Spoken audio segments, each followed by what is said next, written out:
Hola friquis! PortAventura ha anunciat les dues novetats de cara al 2026.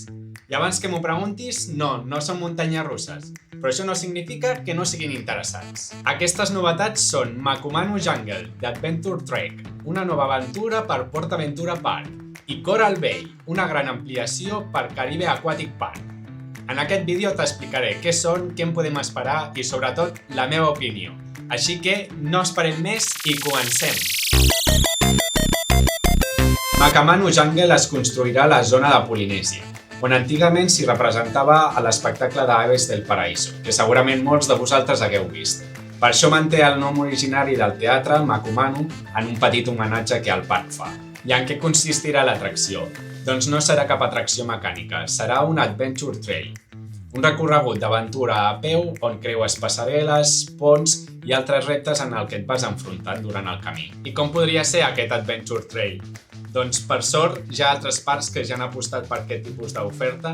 El primer que em ve al cap és Deep in Africa d'Adventure Trail a Fantasyland. Jo el vaig poder provar en la meva última visita, el 2024, i la veritat és que és un Adventure Trail super tematitzat, amb unes proves molt divertides i encaixonat en un lloc que és inimaginable. Una mostra més del gran parc que és Fantasyland. Un altre cas molt diferent, però que segurament que tu també coneguis, és la zona d'Adventure Isle a Disneyland París. M'hi jugo el que vulguis que tu també has volgut creuar pel pont penjant o t'has perdut per les coves de Skull Island. Ara que ja més o menys sabem el que és, et dono una mica la meva opinió. Primer de tot, la zona escollida, la Polinèsia, és una àrea que estava demanant a crits més oferta, ja que a l'hivern, quan tanca Tutuki Splash, és una àrea que queda quasi bé deserta. Després, el teatre Makumanu s'ha de veure com PortAventura executarà aquest projecte, però jo crec que és una àrea suficientment gran com per poder-ho complementar amb un altre tipus d'atracció. Ja que una de les coses més divertides d'un Adventure Trail és la interacció aquesta amb altres atraccions, amb el vial, amb el públic que va pel vial. Per exemple, el cas que he posat abans de Disneyland París, tu quan veus la gent penjada allà a la passarel·la, el primer que et preguntes és com han pujat allà, i et desperta aquest sentit aventurer de voler trobar el camí, de voler arribar fins allà.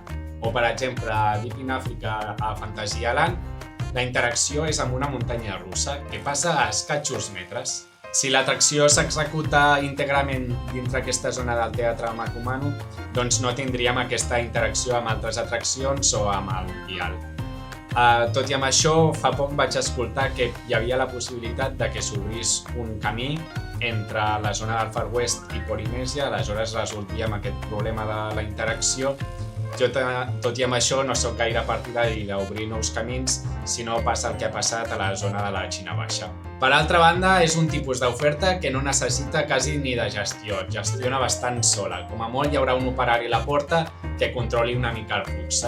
I després, tema manteniment, també sembla ser bastant barata, arreglar els partits desperfectes que hi pugui haver, però després de la inversió inicial de construir-la no s'ha d'invertir gaires diners.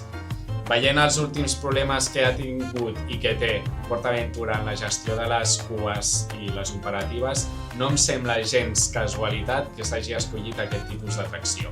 Un altre punt és que crec que PortAventura actualment ja disposa d'altres experiències que proporcionen unes sensacions similars. Per exemple, tindríem el Huerto Encantado a Sésamo Aventura o la zona infantil de la Xina Baixa o el Secreto de los Mayas a Mèxic. No estic dient que siguin el mateix, però sí que és cert que proposen sensacions semblants. Per acabar amb Makumanu, em sembla molt bona idea, encara que no ho sembli. Realment la Polinèsia necessitava més oferta i aquesta pot ser una manera de revitalitzar aquesta àrea i si s'executa bé realment és una atracció molt divertida tant per petits com grans. Seguim amb Coral Bay, la leyenda perdida. Per mi realment aquesta ha sigut la gran notícia que ha donat avui PortAventura i és que serà una expansió del parc Caribe Aquatic Park.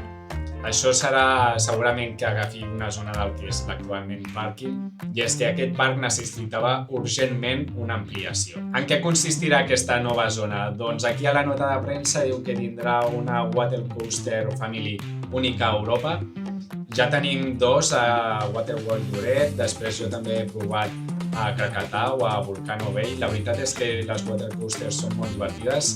No us penseu que són cap bogeria, són uns tobogans amb un plus afegit. Això de que digui única a Europa, ben bé, encara no tenim pistes de què es pot referir. També tindrà una piscina d'aventures i una pista d'obstacles aquàtica.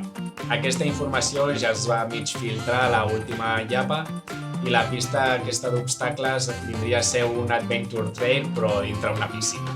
Finalment, la nota de premsa també diu que aquesta zona tindrà nous tobogans i un punt de restauració per completar l'oferta del parc. I per acabar, la nota de premsa que s'ha enviat sí que estava en català, però la publicació que ha fet PortAventura a les xarxes socials estava en castellà, anglès i francès, però el català no s'ha vist per enlloc. I una altra cosa que tampoc m'ha agradat és que, per exemple, aquestes dues imatges que tenim, que són els dos únics renders que tenim, semblen ser generats per IA igual que els dos logos. No ho puc assegurar al 100%, però tot indica pensar que sí. Ja veníem d'Ulum, que es va fer el vídeo presentació a MIA, ara això realment comencem a estar una mica cansats de que totes les comunicacions es facin a MIA. I ja no m'enrotllo més.